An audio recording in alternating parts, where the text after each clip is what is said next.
नमस्कार, मैं हूं संजय शर्मा। आप देख रहे हैं 4PM गुजरात। राजनीति ने ऐसी की तैसी करके रख दी है भारतीय जनता पार्टी की। चारों तरफ हाहाकार मचा हुआ है। काकरोच पार्टी ने वो सच सामने ले आए हैं जिससे चाणक्य और बड़े चाणक्य दोनों परेशान हैं। दैनिक भास्कर के राजनीतिक संपादक केपी मलिक ने बड़े बड़े खुलासे किए हैं। सीधा आपको लेके चलता हूं, दिल थाम के सुनिए वो क्या कह रहे हैं। 4PM न्यूज नेटवर्क में बहुत बहुत स्वागत है केपी मलिक साहब आपका। ईरान ने तो चचा ट्रंप की बैंड बजा दी है। अमेरिका की राष्ट्रीय खुफिया निदेशक तुलसी गबार्ड ने इस्तीफा दे दिया है। अब आप कहेंगे कि तुलसी गबार्ड से हमें क्या मतलब, हमारा धर्मेंद्र प्रधान कब इस्तीफा देगा, तो भूल जाइए आप। ये काकरोच पार्टी ने मुसीबत पैदा कर रखी है। अब जो जनाक्रोश भड़क रहा है, जो नौजवान भड़क रहे हैं, उनसे हमारे छोटे साहब और बड़े साहब परेशान तो हैं। जनाक्रोश हर तरफ दिख रहा है। हमारे प्रदेश के ऊर्जा मंत्री जो मोदी जी के बड़े करीबी हैं, उन्होंने तो पूरी सरकार की बैंड बजा दी है। भारतीय जनता पार्टी के बहुत ताकतवर बड़े लोकप्रिय विधायक है राजेश्वर सिंह जी, योगी जी के बिल्कुल करीबी हैं, दिल्ली लॉबी के बड़े करीबी हैं, बहुत ताकतवर नेता है, नौजवान नेता है और उसने वाकई में लखनऊ की राजनीति, उत्तर प्रदेश की राजनीति बदली है। उसने आज ऊर्जा मंत्री की रेल बना दी ऐसी चिट्ठी लिखकर। मुझे राजनीतिक हालात समझाइए, आपको बड़ा अनुभव है, बताइए क्या हालात है।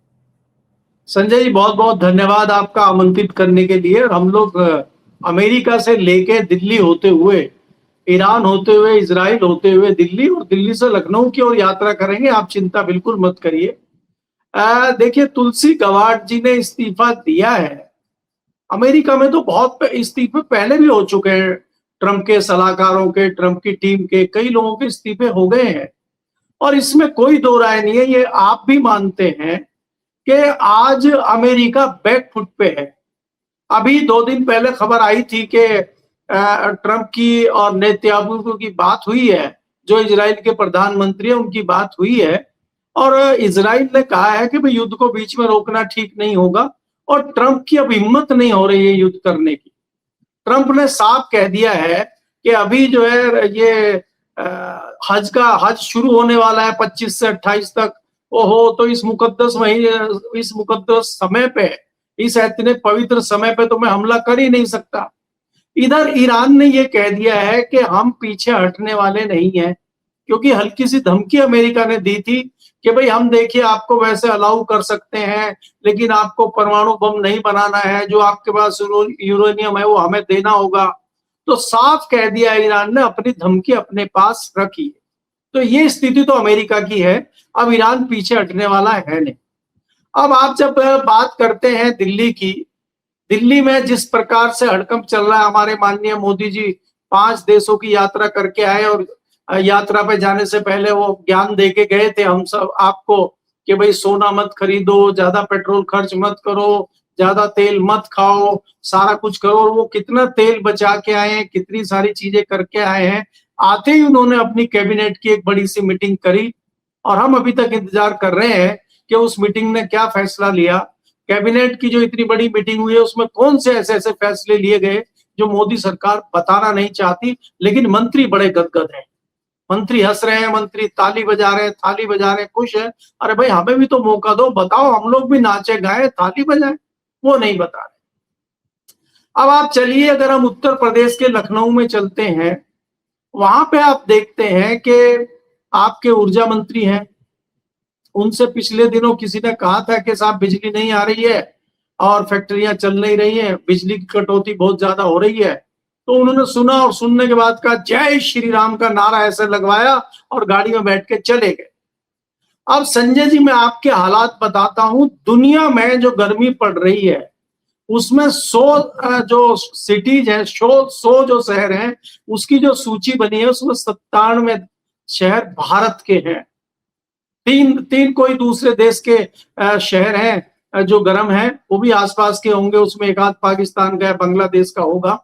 भारत के 97 शहर हैं और हमारे जो मित्र हैं मोदी जी के, वो लगातार पेड़ों की कटाई कर रहे हैं। और अगर कोई सुप्रीम कोर्ट दूसरे कोर्ट में अर्जी लेके जाता है कि साहब पेड़ों की कटाई हो रही है, तो जस्टिस उसका क्या हाल करते हैं आपको पता है। एक याचिका आज ही खारिज हुई है। ये आप तो लेट हो गए, आप तो विकास कार्यों में बाधा कर रहे हैं। आप ये देखिए कि मैं लखनऊ पे खत्म करता हूं कि लखनऊ में भी जिस प्रकार से हमें लग रहा था कि वेस्ट बंगाल के चुनाव के बाद हालात ये हो जाएंगे कि योगी थोड़े डरे हुए लग रहे हैं और उत्तर प्रदेश पे भी जो है दिल्ली नेतृत्व जो है दबाव डाल के इस तरह की अपनी रणनीति बना लेगा, योगी जी को कोने में ले लेगा। उन्होंने दिखा दिया कि मंत्रिमंडल में 8 दिन तक उन्होंने चार्ज ही नहीं दिया मंत्रियों को, कोई विभाग ही नहीं दिया, देकर उन्होंने जता दिया कि सोटा मेरा मजबूत है। और अभी जिस प्रकार से एक चिट्ठी विधायक ने लिखी है, जो सरोजनी नगर लखनऊ के विधायक हैं राजेश्वर सिंह जी, उन्होंने चिट्ठी जो लिखी है पावर मिनिस्टर को, वो जताता है, क्योंकि आज की डेट में राजेश्वर सिंह को माना जाता है कि वो योगी के सबसे करीब हैं। अभी दिल्ली से नाता थोड़ा कम हो गया है उनका, और जो आपके खास सिपे सालार दिल्ली में हैं, जिनको तुरंत पता लग जाता है दुबे जी को, आजकल उनकी उचित दूरी उनसे बनी हुई है। आपको पता होगा आज निशिकांत दुबे का भी ट्वीट आया है कि ये जो जेंजी वाला मामला चल रहा है, जो कॉकरोच पार्टी बनी है, इसमें कुछ पाकिस्तान का हाथ है और कुछ दूसरे लोगों का हाथ है, इसमें खतरा है, क्योंकि इनका नेटवर्क बहुत तेज है। आपको पता है, एक एजेंसी ने भी कहा है, अपनी जो गुप्तचर एजेंसी है उसने भी कहा है कि ये देश के खिलाफ काम हो रहा है। अगर आप सवाल पूछेंगे, अगर आप शिक्षा की बात करेंगे, अगर आप नीट के पर्चे लीक होने की बात करेंगे, और जैसे ही आप कुछ सवाल पूछेंगे तो देश की संप्रभुता को खतरा हो जाएगा, और फिर आपका ट्विटर हैंडल हो, कोई अकाउंट हो, वो बंद हो जाएगा। आपका भी तो हुआ था ना, आपसे भी खतरा हो गया था राष्ट्र को, तो राष्ट्र को खतरा हुआ तो आपका अकाउंट कर दिया। अभी भी फेसबुक अभी भी बंद है। दिल्ली हाई कोर्ट जा रहे हैं इसी हफ्ते में। चैनल एक बार मैं सुप्रीम कोर्ट ने खुलवाया, एक बार हाई कोर्ट ने खुलवाया, एक ईओडब्ल्यू जांच का लेटर फिर आ गया। ईडी इनकम टैक्स से तो बहुत मोहब्बत है, ये वो नोटिस देते रहते हैं। संजय जी, मैं खत्म करने से पहले इसमें एक चीज और जोड़ना चाह रहा हूं कि तमाम उदाहरण इस चीज के आ रहे हैं कि यहाँ अगर कोई सवाल उठाता है, कोई सुझाव सरकार को देता है, तो सरकार लाठी डंडा लेके उसी को दौड़ा रही है। सरकार उस चीज पे नहीं जा रही है कि भाई इन्होंने अगर सवाल उठाया है, इस सवाल से हम एक सुझाव मानते हुए सरकार उस चीज को ठीक करे और जो दोषी व्यक्ति है उसको हटाया जाए। उसका सबसे बड़ा उदाहरण आपने देखा कि कांस्टेबल शुक्ला जी थे उत्तर प्रदेश में, उन्होंने पुलिस के भ्रष्टाचार को खोलने का इतना बड़ा रिस्क लिया, उन्होंने अपनी नौकरी पे दांव पे लगाई और उन्हीं को सस्पेंड कर दिया गया। और अभी उनके साथ क्या क्या हो रहा है आप सोच नहीं सकते। दिल्ली में अगर कोई बात करता है कि नीट का जो है पर्चा लीक हो रहा है, तो अब तो एनटी ने कह दिया कि नहीं, कोई पर्चा लीक नहीं हुआ, हमारे यहाँ से तो कुछ लीक हुआ ही नहीं है। आपके यहाँ से लीक नहीं हुआ तो आपने परीक्षा रद्द क्यों कर दी? आपने फिर इतना बड़ा डिसीजन क्यों लिया? सरकार पल्ला झाड़ रही है हर चीज में। और अगर ये युवा किसी चीज को उठा रहे हैं और किसी आवाज को बुलंद करना चाहते हैं, तो उनके ट्विटर हैंडल, उनके दूसरे सोशल अकाउंट बंद कर दो। आपने एक अकाउंट बंद किया, उन्होंने दूसरा खोल दिया, और दूसरे में रिकॉर्ड उनके जो है फॉलोअर आ गए हैं। इतने तो आपके पास 11 साल में नहीं आए जितने उनके 7 दिन में आ गए। उन्होंने तो आपके मुंह पे तमाचा लगा दिया है। तो बात कहने की ये है कि सरकार जो है चारों तरफ घेरने पे लगी है उसको जो सवाल पूछ रहे हैं। जी, ये लेकिन मुझे ये बताइए केपी मलिक साहब, आपने बड़े राजनीति को बड़ा करीब से देखा है, आपने सालों पार्लियामेंट कवर की है, पार्लियामेंट को बहुत करीब से देखा है, बड़े बड़े आंदोलन देखे हैं, इमरजेंसी देखा है, अन्ना आंदोलन देखा है। लेकिन ये काकरोच पार्टी का जिस हिसाब से रिएक्शन हुआ है, नौजवान खास तौर से पूरे देश भर के जितना रिएक्शन कर रहे हैं, निशिकांत दुबे भली कहते रहे पाकिस्तान है, लेकिन मैं ये मानता हूं कि एक एक आईडी सरकार ने चेक कर ली होगी। मैंने काकरोच पार्टी का इंस्टाग्राम ट्विटर फॉलो किया, तो क्या मैं पाकिस्तानी हूं? हालांकि सरकार तो कह चुकी है कि मैं पाकिस्तानी हूं। जब पहलगाम हमले पे मैं सवाल पूछ रहा था कि भाई आतंकी कहां से आ गए, सरकार बताए, तो 15 या 16 पाकिस्तान के चैनल बनते और भारत का अकेला मैं बंद किया गया था। सुप्रीम कोर्ट नहीं होता तो चैनल पे बात ही नहीं कर पाता मैं। सरकार ने अभी, जब मैं ईरान के पक्ष में बोल रहा था और ये कह रहा था कि अमेरिका से इतना डरते क्यों है हमारे साहिब, तो फिर सरकार ने चैनल बंद किया और हाई कोर्ट में इतना भयंकर दिया कि मुझे लगा कि मैं ही काकरोच बन गया हूं। तो अब मैं काकरोच पार्टी का समर्थन कर रहा हूं, तो क्या मैं पाकिस्तानी हूं? एक एक आईडी चेक की गई होगी। जितने नौजवान हैं, मेरे बच्चे, मेरे दोस्तों के बच्चे, सब कह रहे हैं कि कौन सी गलत बात कह रहे हैं नौजवान। ये जो करंट फैल रहा है, आपको लग रहा है कि जैसे बारूद का ढेर था, बस केवल दिया सलाई किसी ने दिखा दी। देश के इस हालात को, चूंकि आपने बहुत करीब से समाज को देखा है, राजनीति को देखा है, आप मानते हैं कि ये यूथ भड़क रहा है? दूसरी बात, किसान आंदोलन तो आपने जा के कवर किया था। किसान आंदोलन के तमाम बड़े नेताओं से आप लगातार संपर्क में रहते थे, शो करते थे। 700-800 किसान मर गए, सरकार के कानों पे जूं नहीं रहेंगी। चुनाव आया तो हमारे विश्वगुरु ने कह दिया कि मुझे लगता है कि मेरी तपस्या में कुछ कमी रह गई होगी, लेकिन वो आंदोलन में महीनों चला था। ये हफ्ते भर में जो रिएक्शन हुआ, क्या ये बहुत खतरनाक संकेत दे रहा है? क्योंकि महंगाई बढ़ रही है, पेट्रोल डीजल 4 रुपए बढ़ चुका, खाने का तेल, सब्जी, रोटी सब महंगी हो रही है, मध्यम वर्ग की कमर टूट गई, बेरोजगार परेशान है। आपको लग रहा है कि देश एक खतरनाक मोड़ की तरफ जाता हुआ नजर आ रहा है, और ये काकरोच पार्टी का रिएक्शन इतनी जल्दी वायरल होना क्या संकेत देता है? संजय जी देखिए, दिल्ली में अभी ब्रेड 55 रुपए की थी, 5 रुपए सीधे सीधे बढ़ गए, अभी 60 रुपए की ब्रेड हो गई है। और अगर यही हालात रहे, मैं अपने सब दोस्तों को बताता हूं कि बहुत जल्दी ब्रेड 150 रुपए तक पहुंच जाएगी, क्योंकि खाद्य का क्राइसिस सबसे ज्यादा आएगा। सबसे ज्यादा क्राइसिस खान पान का आएगा। आप ये देखिए, मैं थोड़ा हट के जवाब दे रहा हूं जो आपने सवाल पूछा था। उसका कारण ये है कि जो गेहूं उगाने वाले दुनिया के सबसे बड़े 5-6 देश हैं, उनमें भारत, अमेरिका, चीन, यूक्रेन, सब कहीं ना कहीं युद्ध की चपेट में हैं और कहीं ना कहीं तनाव की स्थिति है। और यहाँ पे वैसे भी गेहूं की फसल बहुत कम हुई है, गेहूं का उत्पादन बहुत कम हुआ है। तो आने वाले समय में आपको गेहूं की कमी दिखाई देगी। और अगर जो भी हम खाते हैं, चाहे वो ब्रेड हो, चाहे वो दूसरी चीजें हो, सबसे ज्यादा प्रयोग गेहूं का होता है। इस स्थिति को भी आपको भुगतना पड़ेगा आने वाले समय। अब आप जो बात कर रहे हैं कि जिस प्रकार से चाहे वो कॉकरोच पार्टी की बात हो, चाहे वो युवाओं के गुस्से की बात हो, संजय जी मैं ये देख रहा हूं, अगर मैं लार्ज स्केल पे देखूं, आपने पार्लियामेंट का भी जिक्र किया है, चाहे किसानों का मामला हो, चाहे दूसरे लोगों का मामला हो, जो भारतीय जनता पार्टी की कार्य प्रणाली को देख रहे हैं, 3 प्रकार का गुस्सा लोगों के अंदर है। जिस प्रकार से अभी अभी ताजा ताजा भारतीय जनता पार्टी ने बंगाल में जिस प्रकार से चुनाव जीता है, जो थोड़े से भी पढ़े लिखे लोग हैं, थोड़े से भी सोचने समझने वाले लोग हैं, वो बड़े चिंतित हैं कि किस प्रकार से आपने संस्थाओं पे कब्जा कर लिया है, किस प्रकार से आपने सिस्टम पे कब्जा कर लिया है, और जिस प्रकार से सिस्टम काम कर रहा है, कहीं ना कहीं एक उदासीनता उन लोगों के बीच में है और कहीं ना कहीं एक गुस्सा उन लोगों के बीच में है। दूसरी जो घटना हुई है युवाओं को लेके, वो आपने देखा कि नीट का पर्चा जिस तरह से लीक हुआ और सरकार की कान पे जूं नहीं रेंग रही है। सरकार खाली पल्ला झाड़ना, जिसको कहते हैं कमेटी बना के पल्ला झाड़ दिया और कह दिया इसमें एनटीए की कोई गलती नहीं है। तीसरी चीज जो उस पे सोने पे सुहागा हुआ है या जख्मों पे नमक छिड़कने का काम किया है, वो चीफ जस्टिस ऑफ इंडिया ने किया कि आप उनकी कोई गलती नहीं है, आप उनको रोजगार नहीं दे रहे हैं और उल्टा आप उनको चिढ़ाने का काम कर रहे हैं, आप उनके जख्मों पर नमक छिड़कने का काम कर रहे हैं। ये किसने कहा था कि हर साल 2 करोड़ रोजगार देंगे?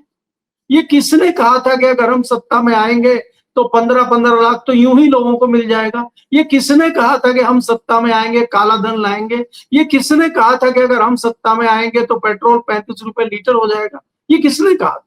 और क्या हुई कोई चीज? तो कहीं ना कहीं युवाओं के बीच में जो ये गुस्सा है, वो गुस्सा निकालने का मौका उन लोगों को नहीं मिल रहा था और वो इन्होंने इस तरीके से निकाला है। संजय जी मैं नहीं मानता हूं कि ये पॉलिटिकल पार्टी बन चुकी है, कल को ये चुनाव में उतरेगी और कल को ये भारतीय जनता पार्टी या किसी भी सत्ताधारी दल को हरा के काबिज हो जाएगी। भारत में इतना आसान नहीं है।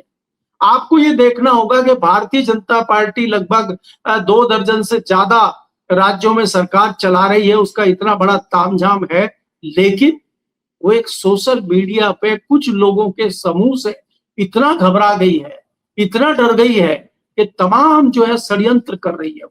तो ये डर जताता है कि भारतीय जनता पार्टी और उसके नेता बुरी तरह से डरे हुए हैं, इसीलिए वो तरह तरह के आरोप लगा रहे हैं।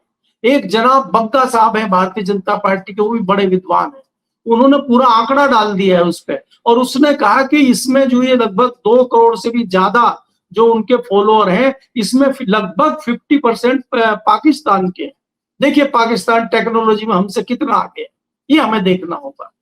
बाद में जब जांच पड़ताल की गई और हमने भी कई लोगों से पूछा, उन्होंने कहा कि 94.7% भारत के लोग हैं और 1% जो है उसमें अमेरिका के लोग हैं।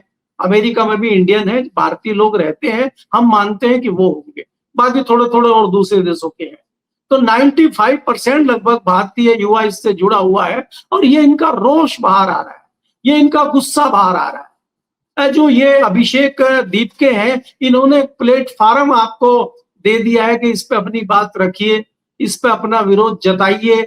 ये युवाओं को जब एक प्लेटफार्म मिला है तो उस प्लेटफार्म पे वो अपनी बात रखने की कोशिश कर रहे हैं, अपने गुस्सा जाहिर करने का काम कर रहे हैं। अभी हम ये मान के बैठ जाए कि पार्टी बन गई है, कल चुनाव में उतरेगी, लेकिन इससे हम ये पैमाना जरूर तय कर सकते हैं कि लोगों में जितना गुस्सा है, लोग जितने गुस्से में हैं, वो अपना गुस्सा इजहार कर रहे हैं।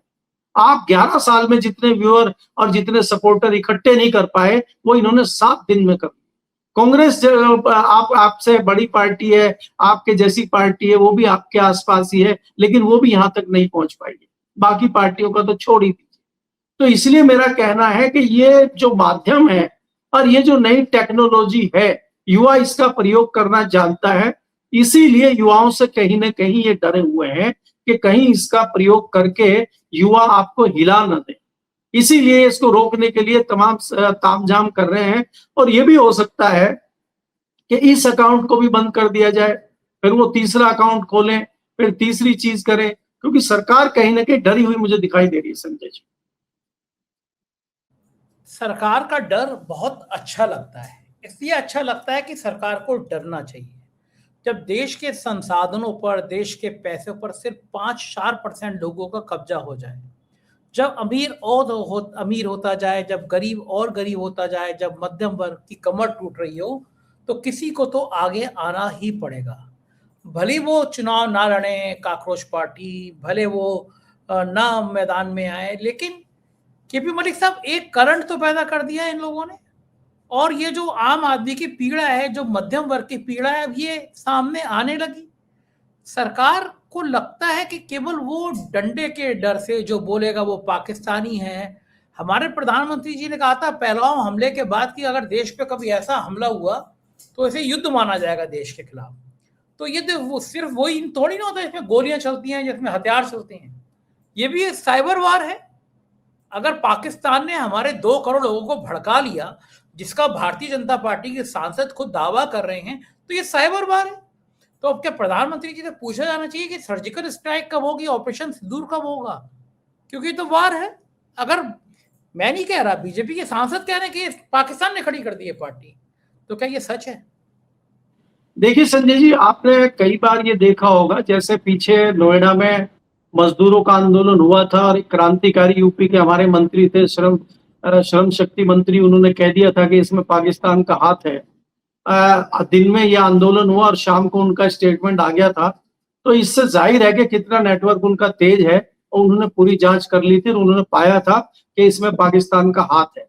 वो बात अलग है कि हमारे यहाँ 6-8 महीने पहले सीसीटीवी तमाम जो है पाकिस्तान बॉर्डर से लेकर दिल्ली तक लगा दिए गए थे, और हमारी ना सुरक्षा एजेंसियों को पता चला, ना गृह मंत्रालय को पता चला, ना रॉ को पता चला, ना आईबी को पता चला। वो बात अलहदा है, लेकिन हमारे मंत्री जी को पता लग गया था।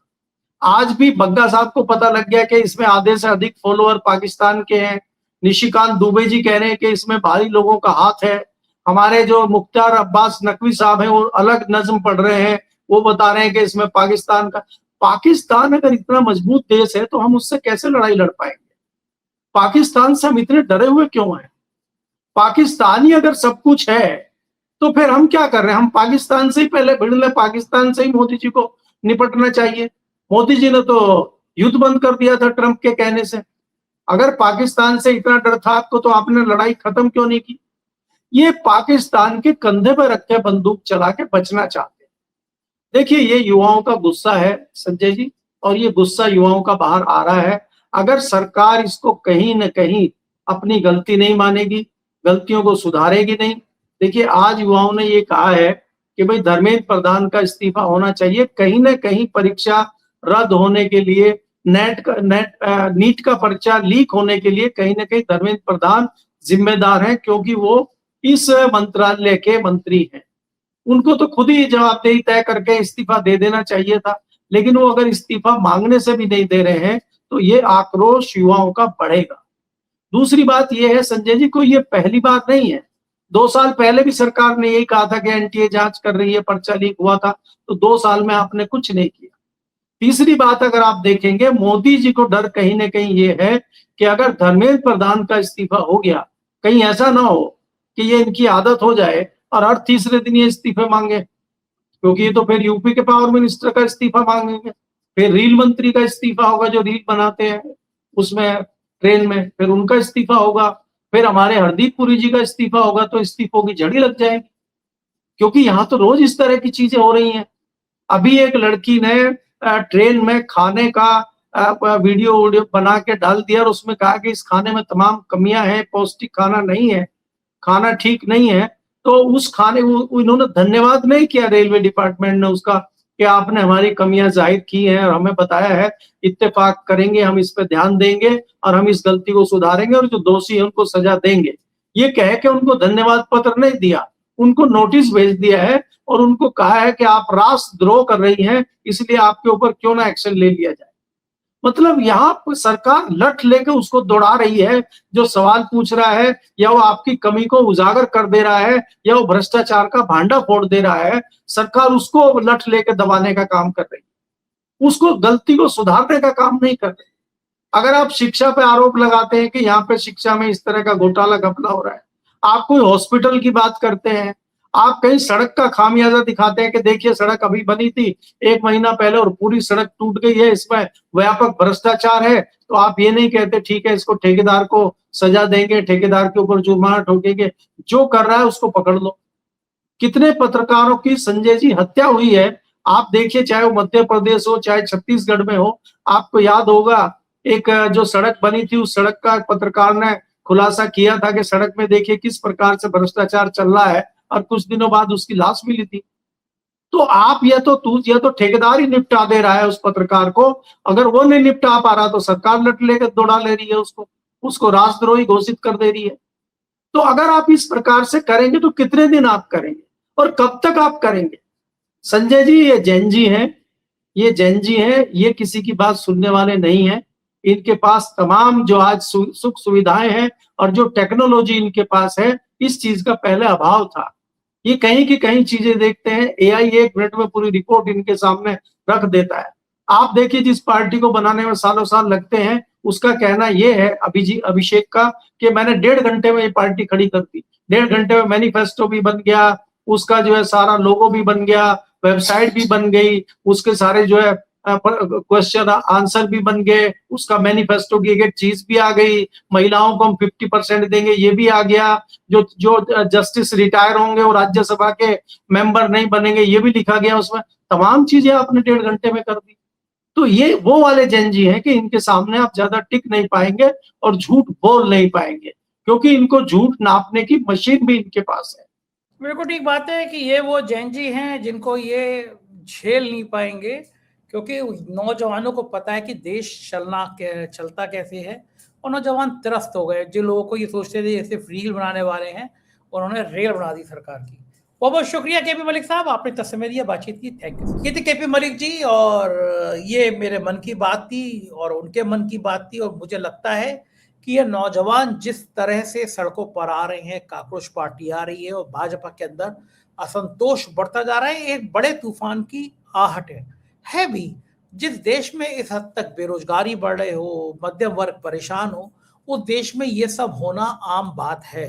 और मुझे लगता है कि नौजवान क्रांति की एक नई कहानी लिख रहे हैं जो सरकार को बहुत परेशानी कर सकती है। आप क्या सोचते हैं बताइएगा जरूर। शुक्रिया, थैंक यू।